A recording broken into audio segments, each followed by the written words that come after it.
Bonjour, je m'appelle Boubacar Sow, je suis guinéen,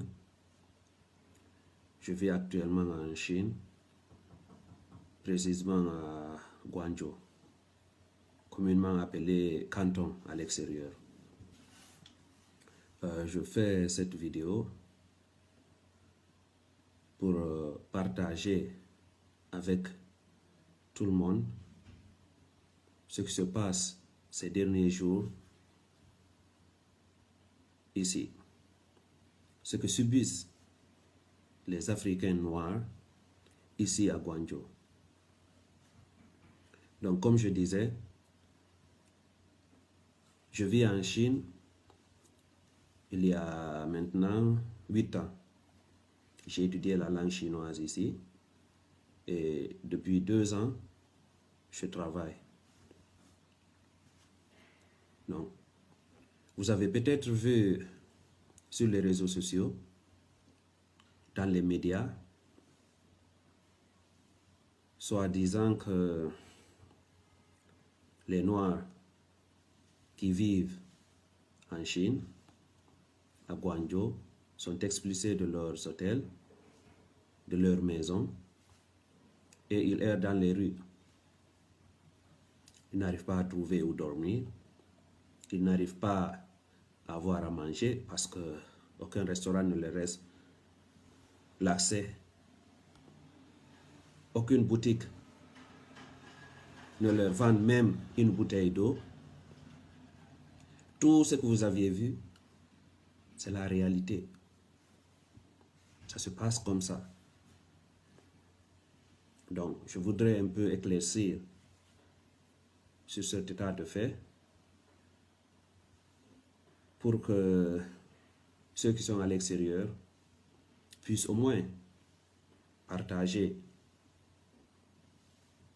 les vidéos. Donc, et je dirais, en faisant cette vidéo, je risque gros. Je risque d'être enfermé, ou même pire. Mais ce qui se passe, je ne peux pas me taire. Je ne peux pas me taire. Il faut que d'autres, il faut que certains prennent le risque pour que d'autres survivent. Donc, je vais éclaircir sur certains points. Donc, voilà comment ça a commencé. Nous savons que l'année 2020 a commencé avec cette épidémie de Covid-19 qui maintenant s'est répandue sur toute la planète. Sur toute la planète. Aujourd'hui, la plupart de la population mondiale est confinée. Donc, ça a commencé en Chine ici, précisément dans la ville appelée Wuhan, qui se trouve dans la province de Hubei. Toute la Chine a été confinée. Toute la Chine. En ce moment, j'étais là. J'étais confiné. Mais tout allait bien. On pouvait sortir quand tu avais des urgences à faire. Aller acheter à manger, aller acheter à boire, sortir, marcher un peu. Tout était possible. Il n'y avait aucun problème. Mais à partir du début du mois de mars, les activités ont recommencé ici en Chine. Les gens ont recommencé à sortir. Alors qu'à l'extérieur de la Chine, le Covid-19 faisait des ravages, des milliers et des milliers de morts. Donc, les Chinois qui étaient bloqués à l'extérieur reviennent. Et certains étrangers aussi, qui ont des résidents en Chine, certains sont revenus. Pour ceux qui pouvaient avoir des vols. Il y a à peu près 2 semaines de cela, sur les réseaux sociaux chinois, on a vu des nouvelles, soi-disant, il y a eu 2 Nigérians qui ont été testés positifs au Covid-19 et qui se sont échappés de leur lieu de confinement. Et avec ça, selon toujours les rumeurs, ils ont contaminé certaines personnes à l'extérieur. Et une autre nouvelle, une autre rumeur. Pourquoi j'ai dit rumeur? En Chine, partout il y a des caméras. Partout. Partout, il y a des caméras. Ici, tu ne peux pas te cacher. À l'appartement où je loge, il y a une caméra juste au niveau de ma porte. À quelle heure je rentre, ils le savent. À quelle heure je sors, ils le savent. Je rentre avec qui, ils le savent. Je sors avec qui, ils le savent. Donc on a vu ces infos sur les réseaux sociaux, soit disant qu'il y a aussi un Nigérian qui était dans un hôpital, qui a été testé positif, qui a battu une Chinoise, une infirmière chinoise. Il s'est échappé de l'hôpital. À cause de ces informations, où on n'a pas vu de preuves, bien sûr. Par exemple, tout ce qui se passe en Chine, tu peux avoir des vidéos. Ici même, quelqu'un est en train de mourir. Les gens préfèrent filmer au lieu de l'aider. C'est pourquoi on doute de la véracité de ces informations. Parce qu'on n'a pas vu des vidéos. Nous qui vivons en Chine, on sait comment ça se passe. Il n'y a pas quelque chose qui se passe en Chine ici sans qu'il y ait une vidéo. Mais sur les réseaux sociaux, ils ont partagé ces infos et d'autres ont amplifié cela. On a vu certains même dire qu'il y a plus de 300 000, je dis bien 300 000 Africains noirs testés positifs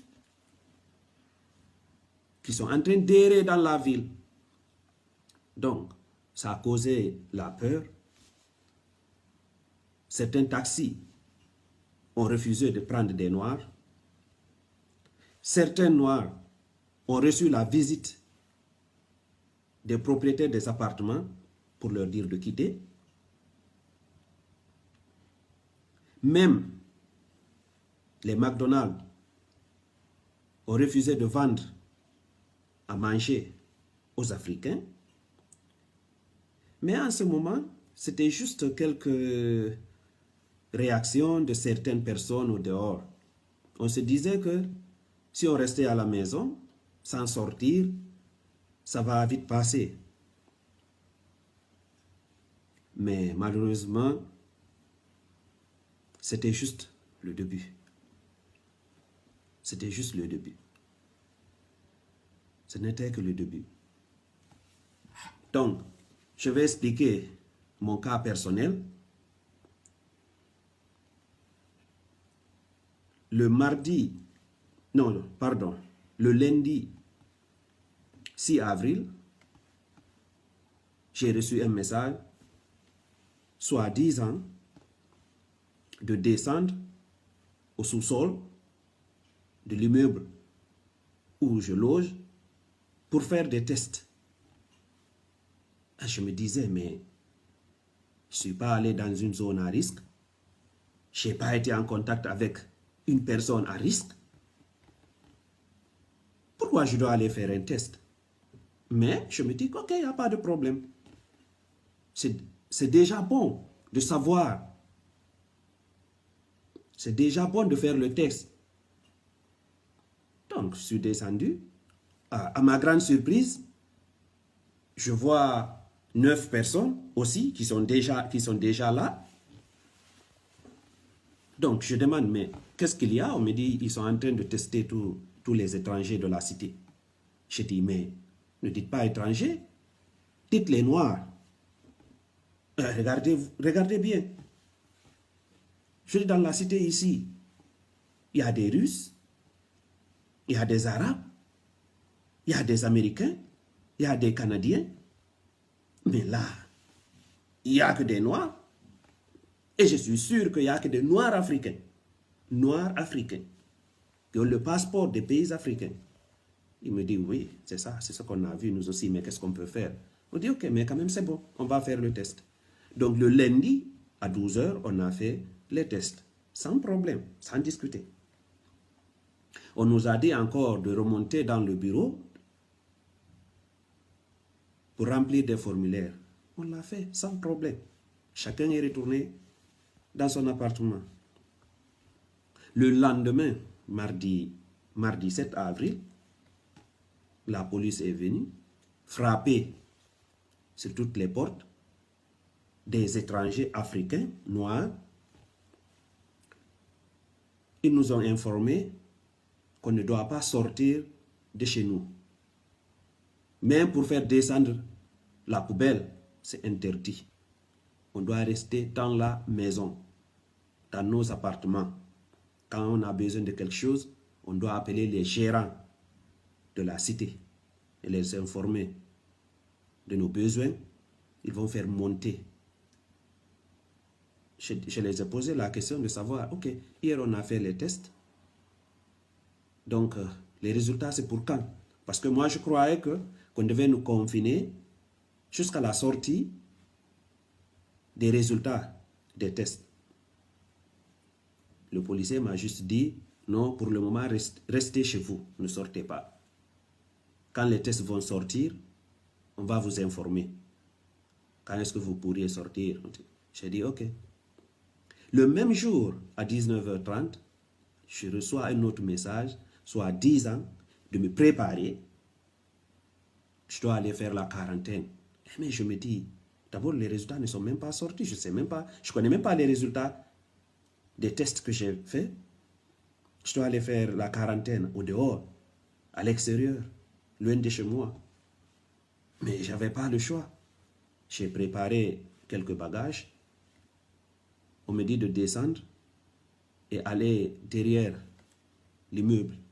Il y avait déjà une ambulance. Il y avait déjà certains autres Africains. On a rempli des formulaires. Je les ai posé la question, vous nous amenez où? À l'hôpital? Ils me disent non, dans des hôtels. Il dit, vous n'êtes pas testé positif. Lui-même, il me dit ça. Vous n'êtes pas testé positif. Mais vous allez faire la quarantaine dans les hôtels. On va payer les charges de l'hôtel. On n'a pas discuté, on est arrivé ici. Donc, depuis mardi 7 mars à 22 h jusqu'à aujourd'hui, 15 avril, je suis ici. Comme vous voyez, je suis dans un hôtel, dans une chambre d'hôtel, seul, à 18 km. À 18 km de mon domicile. Après, j'ai contacté beaucoup de mes amis, j'ai regardé les groupes de chat des autres Africains. Je me suis dit que, ah bon, donc je ne suis pas le seul, ou bien la cité, notre cité. Ce n'est pas le seul cas. Ce n'est pas le seul cas. Aujourd'hui, il y a plus de 2000 Noirs africains qui sont confinés. Soit chez eux, mais ça, c'est pas le plus grand nombre. La plupart, peut-être je dirais 80%, sont dans des hôtels.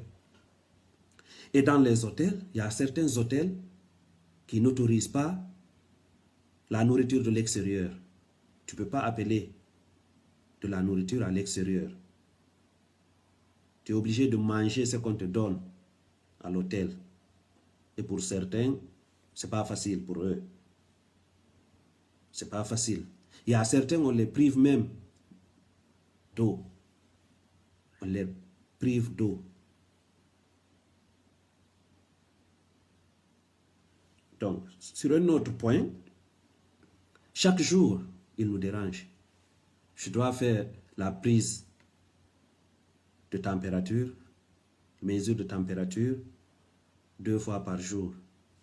Chaque 2 jours, ils viennent, ils font des prélèvements pour les tests dont on ne donne jamais les résultats. Jamais. Moi, j'ai reçu des coups de fil de la police, des coups de téléphone de la police à 0h, 1h du matin. 0h, 1h du matin. Vous imaginez quand ton téléphone sonne en pleine nuit, on te dit c'est la police. Vous imaginez comment tu vas te sentir? Tout le stress. Tu vas te poser toutes les questions. Ah, mes tests sont positifs. Qu'est-ce qu'il y a? Et le pire dans tout ça, certains nous disent non, il faut juste coopérer, ça va passer. En ce moment, toute la population mondiale est en confinement, c'est juste 14 jours, ça va passer. Je leur dis que oui, c'est juste 14 jours. Mais ça, c'est le confinement. Et après les 14 jours, qu'est-ce qui va se passer? Qu'est-ce qui va se passer? Et après, 3 jours après le début du confinement, j'ai reçu un message venant du propriétaire de l'appartement où je loge. Elle me dit que la police l'a appelé pour lui poser des questions à propos de moi. Mais je me suis dit, mais pourquoi? Si la police a besoin d'informations sur moi, ils peuvent m'appeler. Ils viennent même de m'appeler hier nuit. Elle me dit non, en général, ils veulent savoir, selon eux, pourquoi j'ai donné mon appartement à un étranger. Et je vous dis, à Guangzhou, en Chine, précisément à Guangzhou, quand un Chinois te dit étranger, il sous-entend noir. Donc elle me dit, la police l'a appelé pour lui poser des questions. Pourquoi? Pourquoi elle a donné son appartement à un étranger? Pourquoi elle a loué son appartement à un étranger? Mais elle a dit, mais il a présenté des papiers légaux. Il a un permis de travail légal. Et je lui fais confiance. Donc, mais je l'ai demandé, mais est-ce qu'il y a une loi chinoise qui interdit à un Chinois de louer son appartement à un étranger? Elle me dit, non, il n'y a pas cette loi. Je dis, alors pourquoi toutes ces questions? Voilà ici les conversations qu'on a eues. Malheureusement, c'est en chinois. Pour ceux qui ne comprennent pas la langue chinoise, voilà notre conversation. Ça est là, je peux faire une traduction pour toute personne qui a besoin de voir la conversation en français, en anglais, je peux faire la traduction. Voilà ce qu'on a causé. Après, elle me dit, ne t'inquiète pas, moi, tant que tu vis légalement en Chine, tu peux rester. Donc, c'est pourquoi je disais à mes frères africains qui sont ici, il ne faut pas voir juste les 14 jours de confinement. Il faut voir après les 14 jours. Déjà avant cette situation, ce n'était pas facile pour un noir d'avoir un noir africain. Je précise très bien. Parce que si tu es noir mais tu as un passeport américain, on va te donner. Si tu es noir avec un passeport français, on va te donner. Si tu es anglais avec un passeport, si tu es noir avec un passeport anglais, on va te donner. Mais si tu es noir avec un passeport d'un pays africain, il était même déjà très difficile d'avoir un appartement. Soit les propriétaires ils disent qu'ils ne donnent pas, ils ne louent pas leurs appartements à un noir.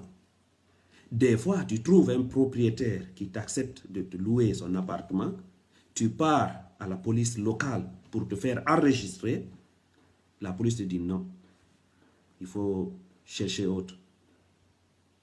d'autres lieux, d'autres cités. Ici, tu ne peux pas loger ici. Maintenant, imaginez-vous, maintenant c'est la police elle-même qui met la pression sur les propriétaires des appartements. Maintenant, après le confinement, après les 14 jours où on va vivre, on a des visas de la Chine. On a des permis de résidence, soit d'étudiants, de travailleurs, de regroupement familial, issus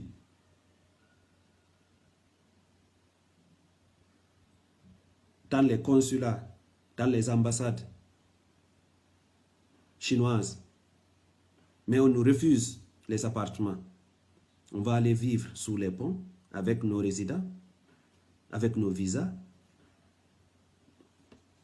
Ok, je vais passer sur un autre point. Le silence de la plupart des autorités des pays africains. Je veux parler d'abord de la Guinée, parce que c'est mon pays. On a tout fait pour contacter l'ambassade guinéenne. Lui, il est déjà en Guinée, avec sa famille, sans aucun souci. Nous, on est là. Certains n'arrivent même pas à avoir de l'eau à boire. Et hier, on a reçu une information, soi-disant, que l'ambassadeur dit que si les autorités chinoises réagissent comme ça, c'est à cause des comportements des Africains qui vivent ici. Parce que selon lui, il y a 2 Nigérians qui se sont mal comportés. Vous imaginez cette parole? À cause de 2 Nigérians, alors, on doit traiter tous les Africains de cette manière. Et déjà, il ne représente pas les Nigérians ici. Il ne représente pas les Nigérians ici. Il est là alors pour les Guinéens. Un Guinéen n'a rien fait de mauvais ici. Rien fait de mauvais ici. C'est pourquoi déjà, on s'attendait à ce genre de paroles. On ne s'attendait pas déjà qu'ils fassent quelque chose. Parce qu'ils n'ont jamais rien fait. Ils sont là pour eux-mêmes, pas pour représenter leur population. La seule représentation africaine à Gwanjo ici qui a réagi, c'est celui du Nigeria. Sous la pluie, sous le soleil, il est venu défendre sa population. C'est lui qui a servi à des Guinéens de l'eau à boire. C'est le seul qui a réagi. Et hier, il y a eu aussi l'ambassadrice du Mali à Gwanjo ici qui a réagi. Et nous, les Guinéens, et les autres pays africains.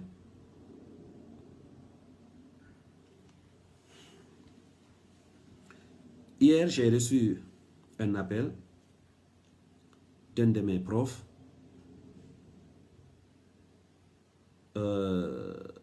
qui m'a dit, quoi qu'il arrive, qu'on ne doit pas donner nos passeports aux gérants des hôtels.